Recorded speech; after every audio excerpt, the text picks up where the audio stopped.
చక్కగా ఒక నలుగురు కుర్రోళ్ళు కూర్చుని ఒక బడీ కామెడీ ఎలా ఉంటుందో అట్లా ఉంటుంది. దీంట్లో ఏంటంటే ఎక్కువ యంగ్స్టర్స్‌ని అంటే నాకు నిజంగా ఇట్లాంటి సినిమాలు తీయడానికి ఇన్స్పిరేషన్ జాతిరత్నాలు సార్. నేను చాలా స్టేజ్ మీద కూడా చాలా స్టేజెస్ మీద కూడా చెప్పాను ఈ మాట.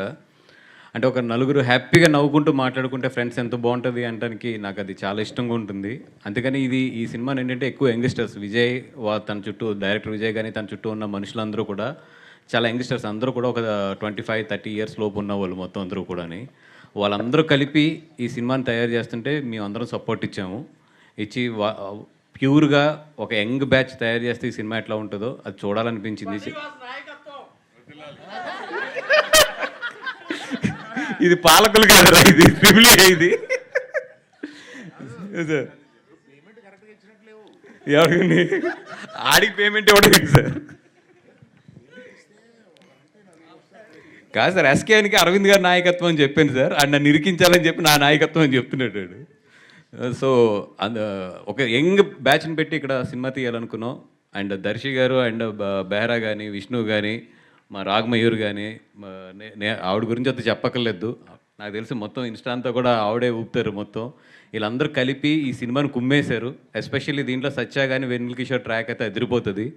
రండి థియేటర్లో సూపర్ ఎంజాయ్ చేద్దరు. కానీ రిలీజ్ డేట్ కూడా తొందరలోనే అనౌన్స్ చేసేస్తాము. అండ్ ఇక్కడ నిజంగా నేను ముగ్గురికి స్పెషల్ థ్యాంక్స్ చెప్పుకోవాలి. అరవింద్ గారికి, మా జాతిరత్నాలు డైరెక్టర్ గారికి, అలాగే మా ఎస్కేఎన్కి. అంటే నీకు చెప్పాలా? సరే ఓకే.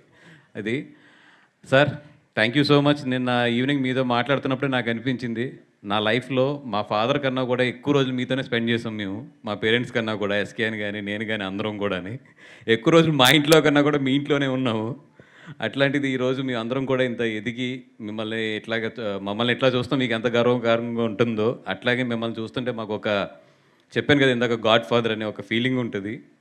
అంటే గాడ్ ఫాదర్ అని వింటాము, బట్ మా లైఫ్లో అయితే దానికి కరెక్ట్ నిర్వచనం అయితే మాత్రం మాకు 100% అది అల్లు అరవింద్ గారే. మా అందరికీ కూడా గాడ్ ఫాదర్ అనే నిర్వచనానికి మాకు తెలిసిన డిక్షనరీలో అర్థం అయితే మాత్రం అదే అరవింద్ గారే. Thank you so much sir.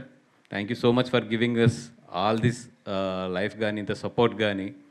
ఈరోజు మేమందరం కూడా బయటకు వచ్చి ఒకవేళ మేమందరం కూడా ఇంత బాగా పెర్ఫామ్ చేయగలుగుతున్నామంటే అది 100% అరవింద్ గారి ట్రైనింగ్. అది అరవింద్ గారు మా అందరికీ నేర్పిన ఒక క్రమశిక్షణనండి, లేదంటే ఒక విద్యనండి, ఏదైనా సరే ఈరోజు ఎనీథింగ్ మీ ఇండస్ట్రీలో మీ అందరం ఏ అన్నా బి అన్నా సి అన్నా అదంతా కూడా అరవింద్ గారిదే మొత్తం అంతా కూడా.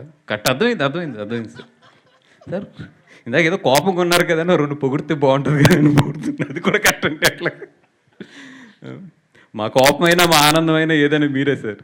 Thank you so much. And ఈ సినిమా డెఫినెట్గా ధ్రువన్ లాంటి మంచి టెక్నీషియన్స్కి వీళ్ళందరికీ కూడా డెఫినెట్గా ఇది మంచి ప్లాట్ఫామ్ అవ్వాలి ఈ సినిమా అని చెప్పి కోరుకుంటున్నాం. ఇంకా చాలా ఫంక్షన్స్ ఎదురెదురు ఉన్నాయి కాబట్టి, ఇంకా చాలా మాట్లాడుకోవాల్సినవి ఉన్నాయి కాబట్టి ఎదర్ స్టేజ్లో మాట్లాడదాం. Thank you so much sir. Speech అయ్యాక అందరికీ కామన్గా ఒక క్వశ్చన్ అడగమని నాకు ఇచ్చారు. నాకు ఈ క్వశ్చన్కి అసలు సంబంధం లేదు. సో ఈ టీజర్లో చూసినట్టు వీళ్ళ అమ్మాయిని ట్రై చేస్తున్నారు కదా క్రింజ్గా. సో అట్లా ఎప్పుడైనా మీరు మీ లైఫ్లో ట్రై చేశారా? పెళ్ళి అయిపోయింది చూస్తారు ఇవన్నీ చెప్పొద్దు మాకు. పెళ్ళికి ముందు ఇలా ఎప్పుడైనా ఒక అమ్మాయిని ట్రై చేశారా క్రింజ్గా అని? పడిందా? పడలేదు, తిట్లు తిన్నాం. యాజ్ ఇట్ ఈస్గా మా లైఫ్లో ఎప్పుడు జరిగింది అంతే. Thank you sir. Thank you so much. Yes. And ఇవాళ ఈ టీం అందరినీ అరవింద్ గారి దగ్గరికి వచ్చానండి. అక్కడి నుంచి నన్ను బన్నీ గారి దగ్గర వాచ్మెన్ కింద పెట్టేశారు. నా లైఫ్ అంతా కాయడమే సరిపోయింది మొత్తం. ఏదన్నా నా లైఫ్లో మిస్ అయిన లవ్ పార్ట్ అంటే దానికి 100% అరవింద్ గారు, ఆయనకు ఇద్దరే కారణం.